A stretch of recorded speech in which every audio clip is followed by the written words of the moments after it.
Calling out all business owners. Optimize your sales with Highland TV and the Regional News Group Luzon.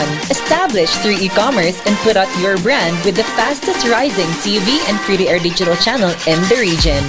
Be our partner and call us at 074-637-3947 or send us a message at rngluzon@gmail.com or via our Facebook page. Take your market to new heights with Highland TV. Recount the narratives that matter with these simple steps. Rescan your Digi boxes and look for Highland TV on the list. Make sure to reposition your antennas for those watching through digital smart TVs. Catch us beyond the screen through our social media platforms on the Regional News Group Luzon Facebook page and RNG Luzon YouTube channel. So hit that notification bell for more updates.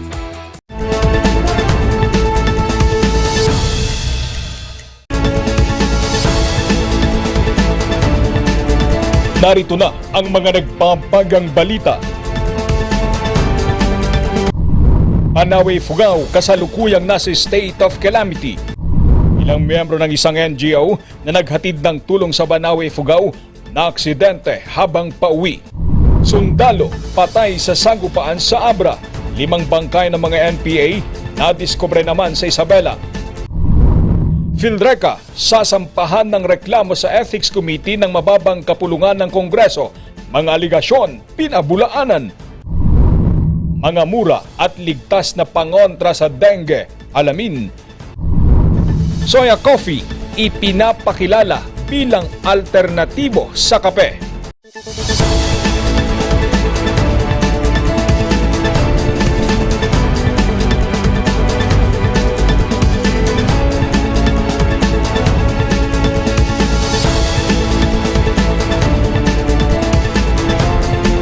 Mula sa Highland TV News Center Baguio, ito ang Luzon Headlines. Naimbag nga rabii amyana na Luzon, hatid namin ang mga pinakabago at may init na balita.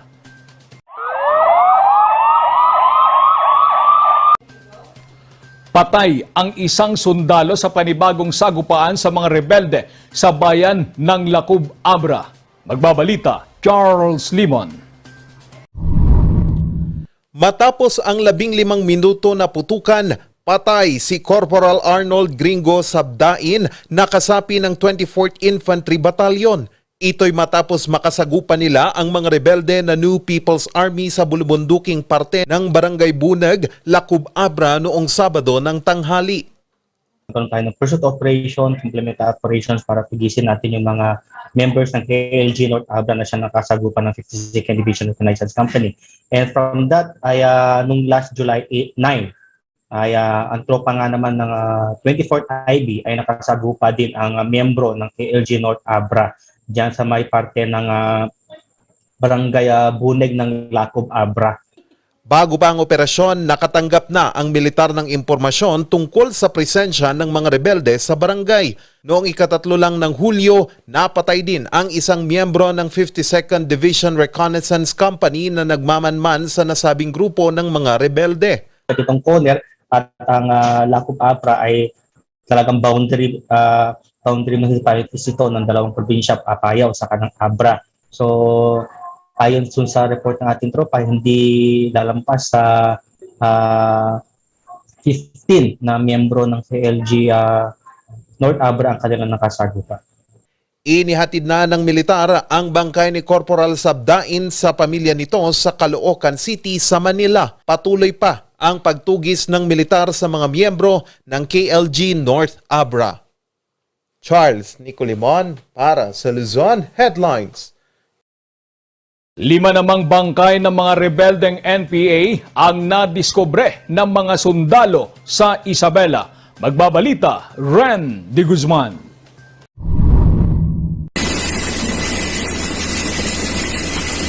Sa tulong ng mga dating miyembro ng Komite Probinsya Isabela, Komiteng Rehiyon Cagayan Valley, 5 pang bangkay ng kanilang mga dating kasamahan ang nadiskubre sa Barangay Canadam, Maconacon, Isabela kahapon.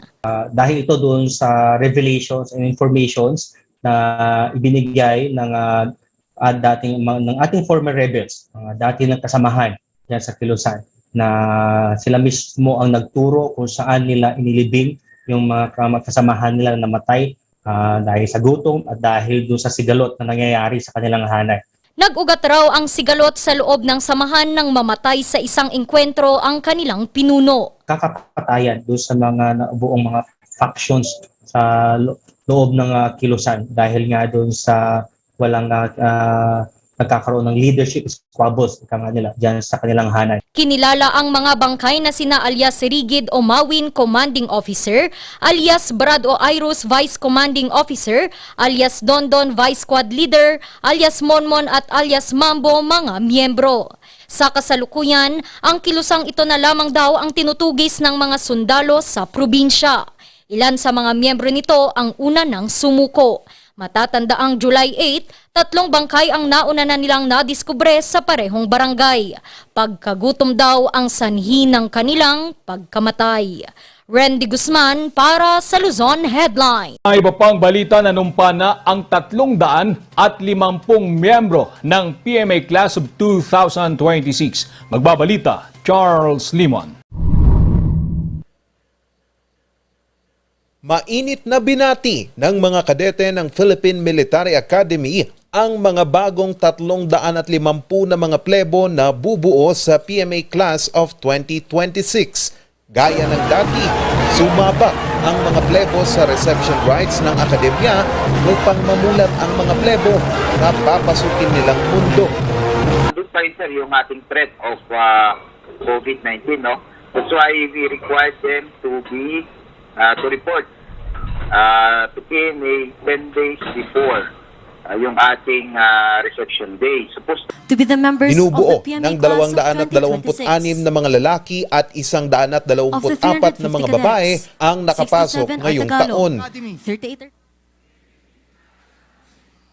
Ay taimtim na nanunumpa.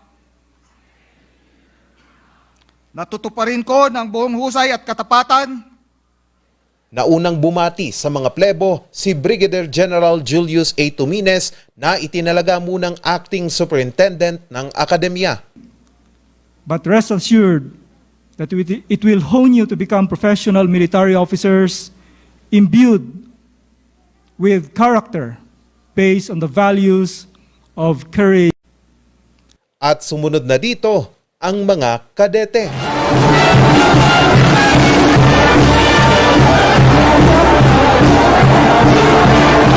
Tiniyak naman ng akademya ang zero hazing cases nito.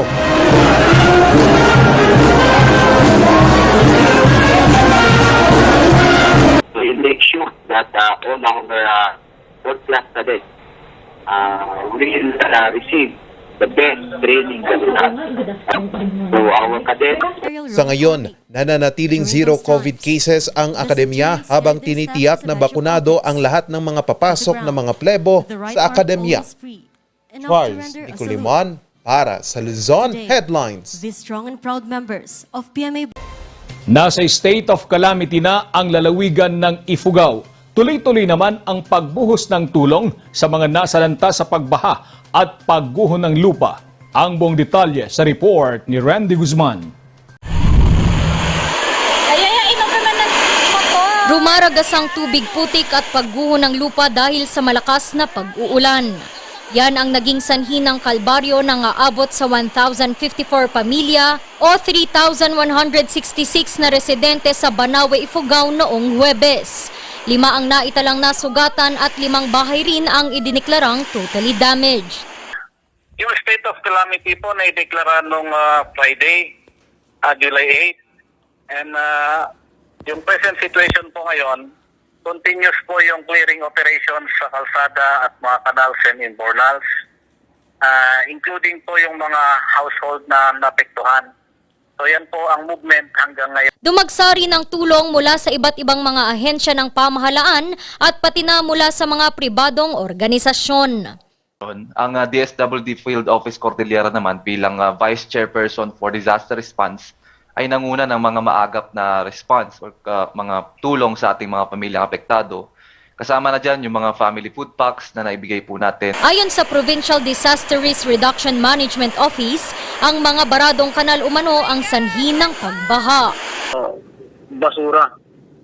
Pero mix na bedbase na kasi ongoing yung road development dito mismo sa sentro ng Banawe. Yung tinibag nila na pavement, nilalagay na lang doon sa mga canals. Biglang umulan. Wala nang madadaluyan yung tubig, doon na lang sa kalsada.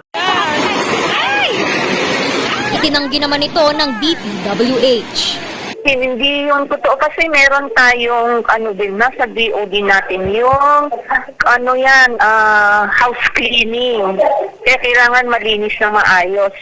So, hindi din natin masasabi kung meron din mga ibang wastage ng mga tao. Nilinaw naman ni Mayor Bongalyon na hindi deforestation ang dahilan ng pagguho ng lupa. Wala pong nagpuputol lang puno dito dahil wala po kaming illegal logging. Ang mga tao doon may yung holders ang mga yun, hindi sila nabomotol basta-basta, pero sila sinusunod nila yung practice nila. Bagamat aabot sa 16.5 million pesos ang halaga ng danyos pagdating sa agrikultura, nasa maayos naman raw na kalagayan ang Banawe rice terraces. At wala itong epekto sa presyo ng gulay. Patuloy pa ring humihingi ng tulong ang pamahalaang lokal ng Banawe, lalo na't hindi raw kalakihan ang pondo ng kanilang bayan. Randy Guzman para sa Luzon Headlines.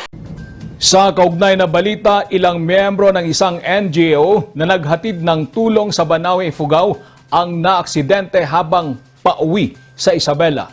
Isa ang nasawi habang 3 ang sugatan. Magbabalita, Haris Julio.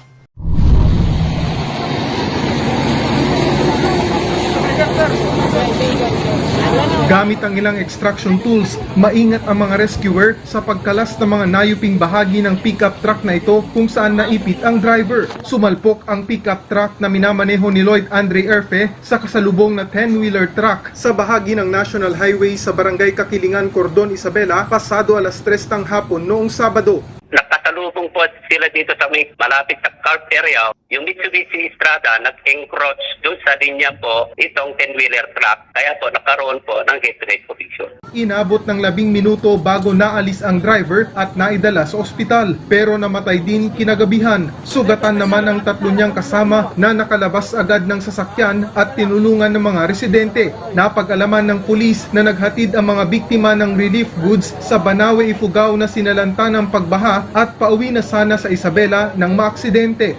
May grupo po kasi sila sir ng yung Eagles sir. Nag-serve sila ron. Siguro napagod sila. Pag-uwi, lalo na din natin kung yung ilang oras sila doon na puyat. Nasa kustodiya na ng Cordon Police ang driver ng 10-wheeler truck na posibleng maharap sa reklamong reckless imprudence resulting in homicide, serious physical injuries at damage to properties. Haris Julio para sa Luzon Headlines.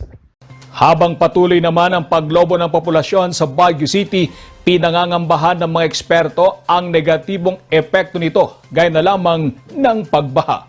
Ang buong detalye sa report ni Sofia Pagaduan. Tubong Batangas si Aling Nelly. Pero nang masubukang manirahan sa Baguio noong 1962, nagpasya siyang manatili rito. Nag-start akong tumira dito. Ang Baguio talagang napakalinis at napakaganda. Sariwa ang hangin. Pero napansin niya na hindi na raw tulad ng dati ang Baguio. At present talagang sa dami ng tao, sa dami ng sasakyan, sa dami ng mga bahay na nagpatayo, kahit yung natihan na mga bundok na, naging subdivision na. So, ang Baguio ngayon, maganda pa rin ang Baguio. Kaya nga lang, naging ang pollution. Isa sa mga problema ng syudad ngayon ay ang overpopulation.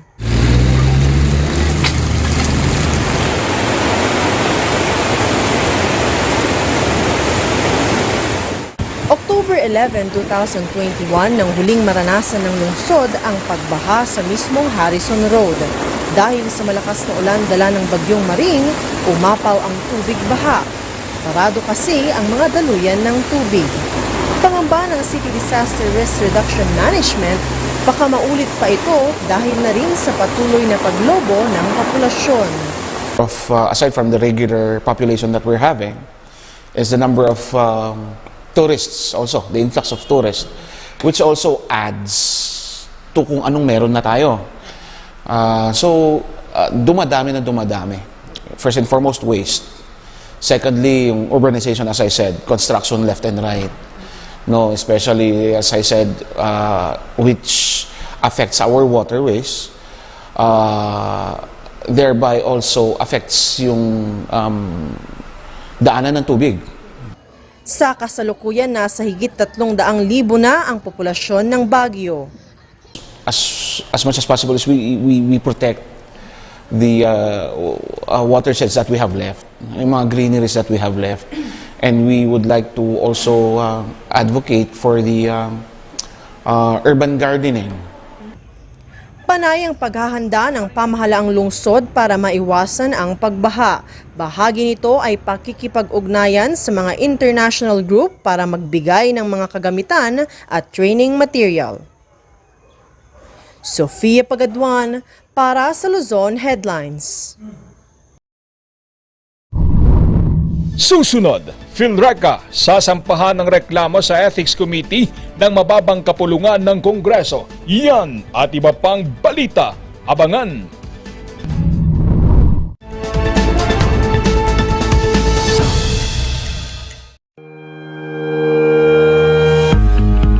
The Baguio Country Club, the first and only 5-star mountain resort in the Philippines, is fully equipped and ready to welcome you back. The club has thoroughly worked on adapting to the new normal. The usage of any of the facilities and amenities of the club is governed with specific rules, regulations, and procedures in accordance to the medical, physical distancing, and disinfecting protocols. And as you return back here to your second home and make new memories with us, we assure you that at the Baguio Country Club, you do not have to worry because we can assure you that the club continuously puts great importance to the health, safety, and wellness of its members, guests, and employees. Coronavirus. Dahil dito, may mga bagay na hindi mo na magagawa. Ngunit, may katuwang ka. PDA or Pau de Arco Herbal Capsule na may antiviral quercetin at immunity booster. Mag-PDA or Pau de Arco Herbal Capsule araw-araw para iwas sakit, iwas virus. PDA. Proteksyon, depensa, alay sa kalusugan. PDA or Pau de Arco Herbal Capsule is available in all leading drugstores nationwide. Another quality product of Aldrich Corporation.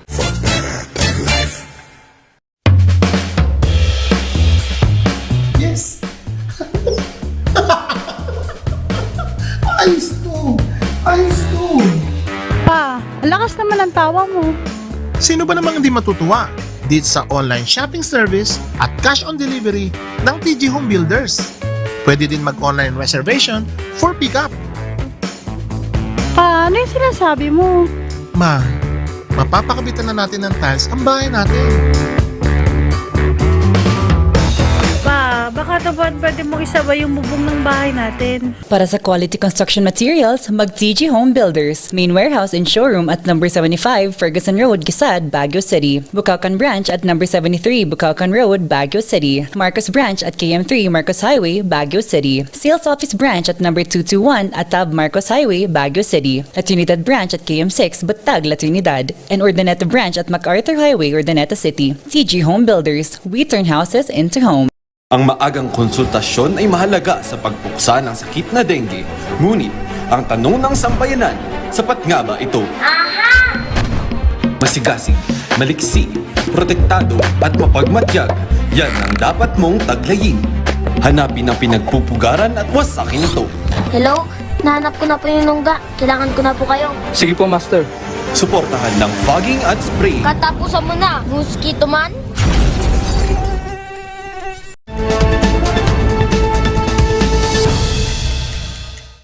Plano ng Isabela Electric Cooperative at ni NEA appointed Beneco General Manager Attorney Marie Rafael na sampahan ng reklamo ang Philreca.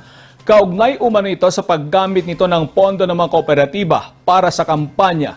Pinabulaan na naman ni Congressman De Jesus ang aligasyon. Ang buong detalye sa report ni Randy Guzman.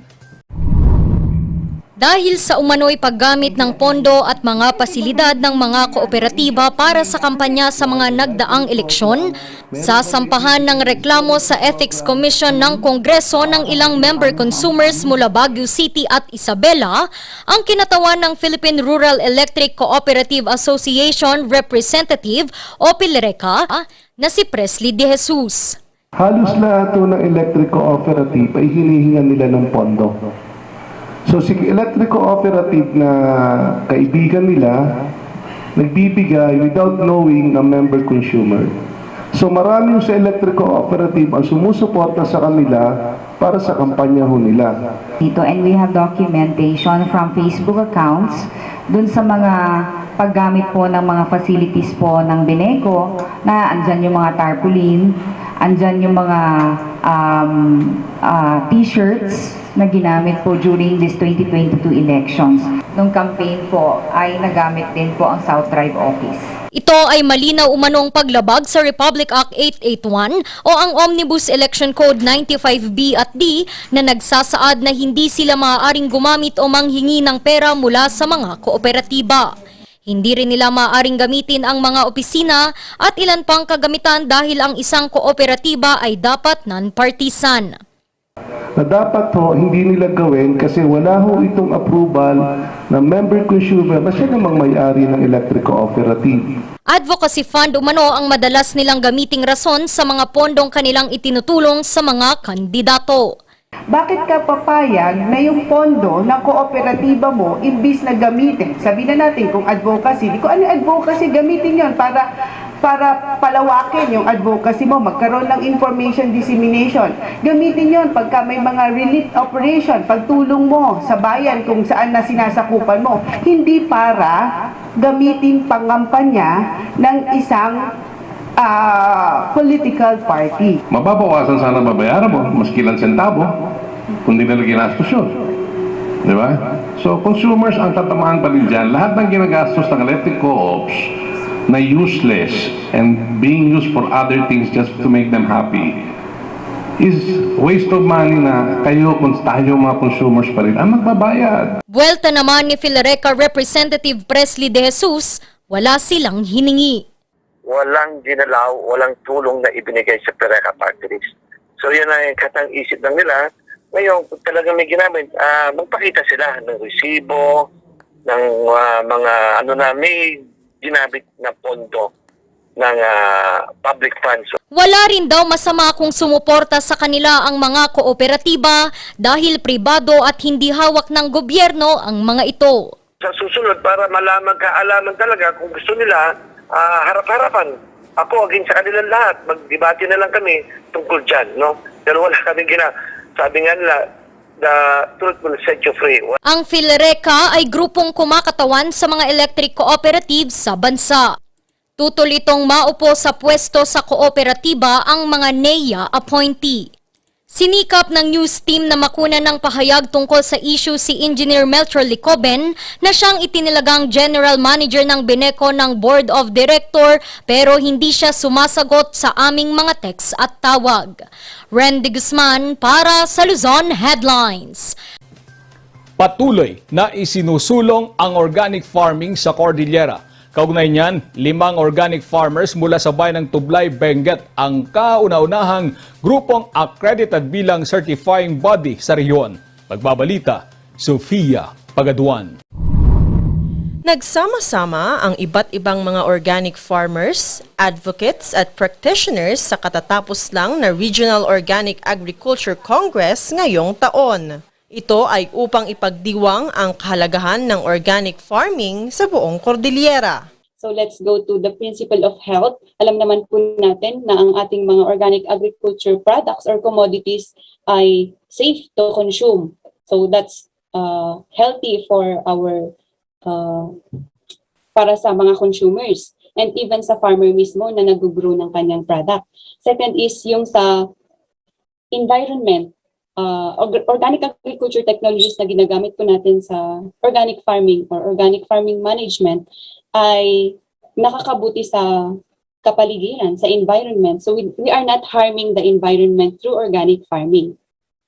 Isa rin sa mga ipinagdiwang sa nasabing okasyon ang accreditation ng 5 magsasaka mula Tublay, Benguet. Ang nasabing accreditation ay tinawag na Participatory Guarantee System Organic Certifying Body.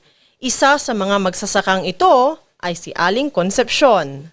Pag na-credit ka, you have to commit nga i-maintain natin yung integridad po ng organic product natin. And then, yung responsibility po sa mga co-farmers na gustong magpa-accredit din. Maraming parang responsibility namin yung monitoring sa mga co-farmers na pwedeng ma-accredit na kagaya namin. Bilang accredited PGS-OCB member, may kakayahan ang grupo ni Aling Concepcion na i-certify bilang official organic farmer ang kanilang mga miyembro. Isa itong alternatibong sertifikasyon na makatutulong sa mga maliliit na organic farmers. Be able to first increase the organic agriculture area or the agricultural area devoted to organic agriculture by at least 5 to 7%. And then second, to be able to increase organic farmers that are adopting organic farming or increase organic agriculture adopters. Third, to be able to intensify organic certification and then increase market niche or yung organic market outlets po natin. Umaasa ang Organic Farming Committee ng Cordillera na mas mabibigyan pa ng pondo ang mga proyektong nais isulong ngayong kasalukuyang administrasyon. Sofia Pagaduan para sa Luzon Headlines. Sa patuloy na pagdami ng kaso ng dengue ngayon, paggamit ng kemikal ang naiisip na solusyon ng publiko. Ayon sa City Health Services Office, may mga mura at ligtas na paraan para makaiwas sa nasabing sakit. Alamin sa report ni Sofia Pagaduan. Dahil sa patuloy na pagtaas ng mga kaso ng dengue, tiniyak ni Aling Quincela na naka-long sleeves ang kanyang apo sa paglabas nila ngayong araw. Todo ingat din sila kahit nasa loob lang ng kanilang bahay. Yung off lotion at saka yung kung minsan nagkakatul kami pero yung sa labas lang. Sa labas lang. Kasi siyempre yung ilong Ngunit kahit gumagamit ng katol at ng ibang kemikal pangontra lamok, tiniyak ni Aling Quincela na hindi ito inaaraw-araw. Basta kung naglinis kami, sa amin may kanal, buhos lahat. At saka yung inisprayan namin yung Dettol na yun. Payo ng Sanitation Division, bagamat nakatutulong, huwag umasa sa mga kemikal na solusyon tulad ng mga katol at lotion. Environmentally, okay lang si katol. But the problem with the katol kasi is binubugaw niya lang Hindi niya pinapatay dalamok. Our aim talaga is patayin sana dalamok. Same as true with the lotion. Pinoprotektahan yung user. Ang problema naman doon is it creates a sense of, what do you call this? False security. Sense of false security. Kasi feeling mo protected ka na in everything. What we advise is still wear long sleeves. Mas better pa yun. Ang Ilan sa mga question niya, bukod sa palagiang paglilinis ng paligid, ang ayaw ng lamok is yung malalakas na amoy. Yung mga kaya if mahilig naman tayo mag-plants, plantitos, we can use those, mga herbs and everything. Citronella, I think, jasmine, mga ganung klase. You can search that naman kung ano yung... Basta ang logic behind is ayaw ni lamok yung malalakas na amoy. Patuloy ding hinihikayat ang publiko na sumali sa Oplan Taob at Denguera activities. Base sa kasulukuyang datos, nasa 706 cases na ang dengue sa syudad. Sofia Pagaduan para sa Luzon Headlines.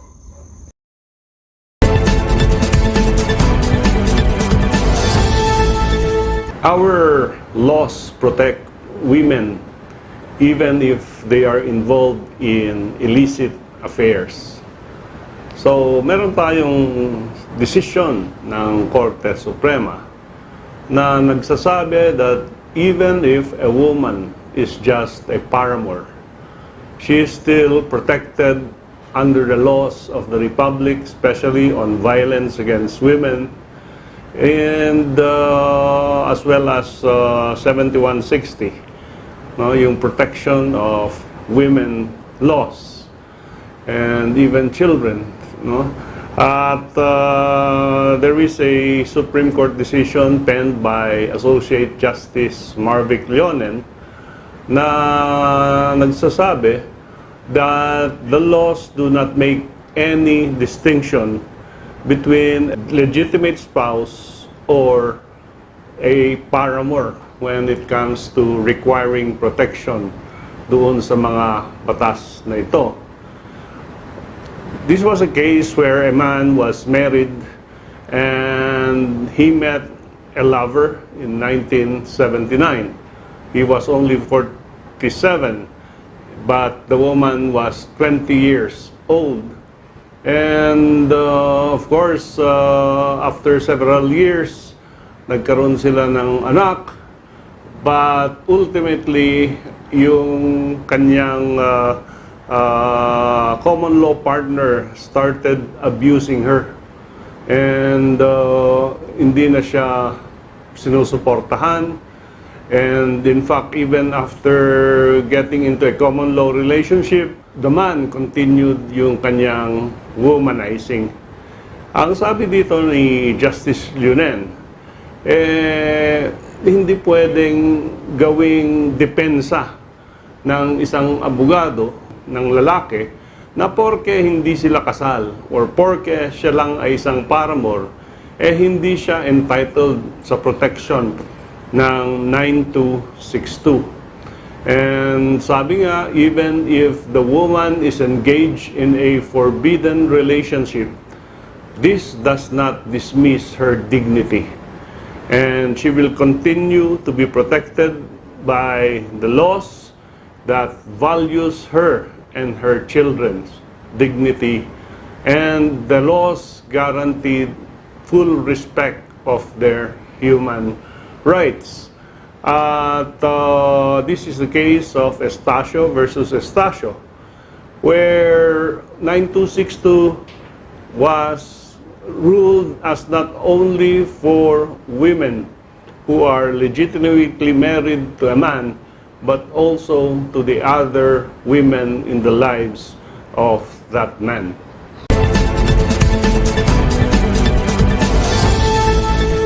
Ang bahaging ito ay hatid sa inyo ng Pines Estate and Gaming Corporation. Soya Coffee, ipinapakilala bilang alternatibo sa kape. Ang kwento, susunod na.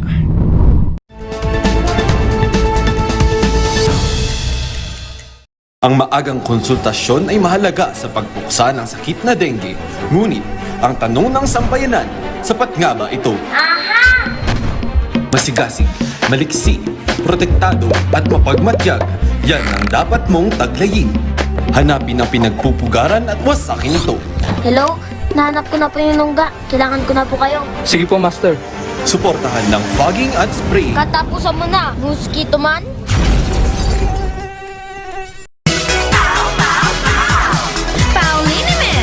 Masakit ba ang likod, ang kasu-kasuan?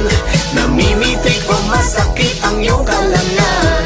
May rayuma, arthritis o nahihilo? May stiff neck, flatulence o masakit ang ulo? Sa Pauliniment, ginhaway, garantisado. Pauliniment, isang pahid ka lang. Dahil walang out sa Pau! Sa milk tea ng batang 90s, dapat atin lang i-try. Ang batang 90s milk tea, di ka magsisisi, promise. Sa milk tea ng batang 90s. Ayun, may target na ako. Lagot ka sa akin!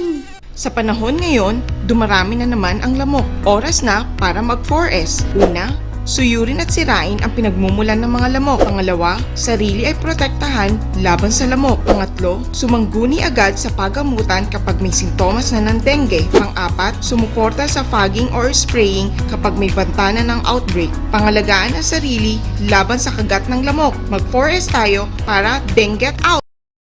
Bazaar Music offers a complete line of musical instruments.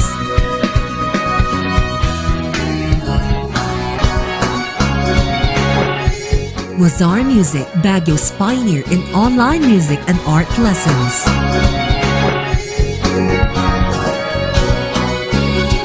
Bazaar Music, bringing music closer to your hearts.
Best sellers that we have are the pork sisig, sizzling liempo, quarter leg, and then we have the sizzling beef pares as well.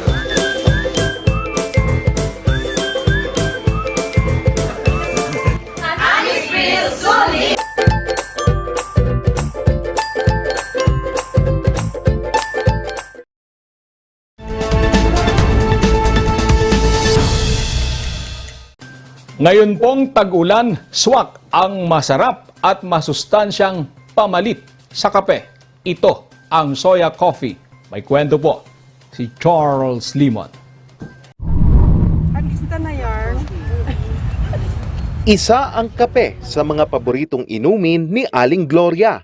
Kanina, kakaibang kape ang natikman niya. Ito ang soya coffee. Actually, first time po namin nakatikim ng soya, natikman. Dito lang sa launching ng Nutrition Month. Actually, ang brewed coffee, maganda rin sir sa katawan. Kaya lang, kung kasi nasusobrahan, medyo mapait yung brewed coffee. Itinaon itong ipinatikim ng pamalang lungsod sa publiko bilang bahagi ng pagdiriwang sa Nutrition Month.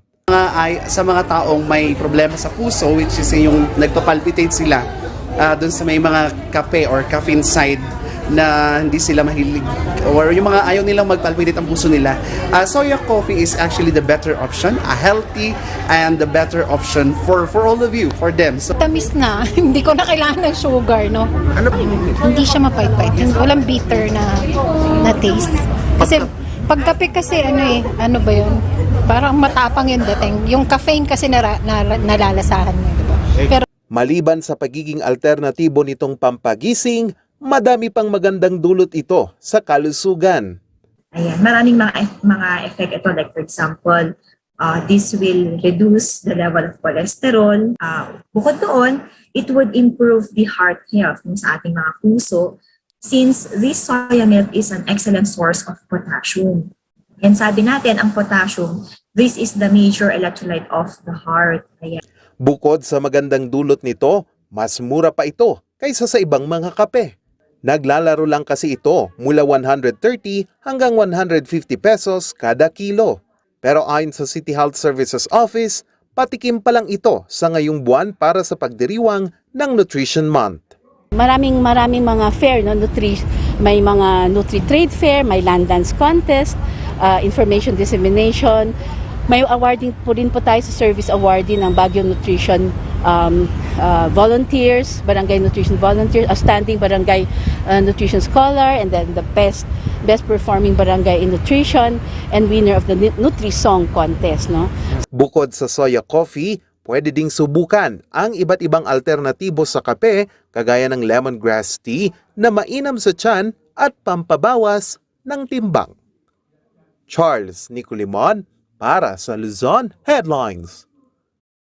At yan ang mga balitang nakalap ngayong araw. Maraming salamat at muli, magandang gabi po sa ating lahat.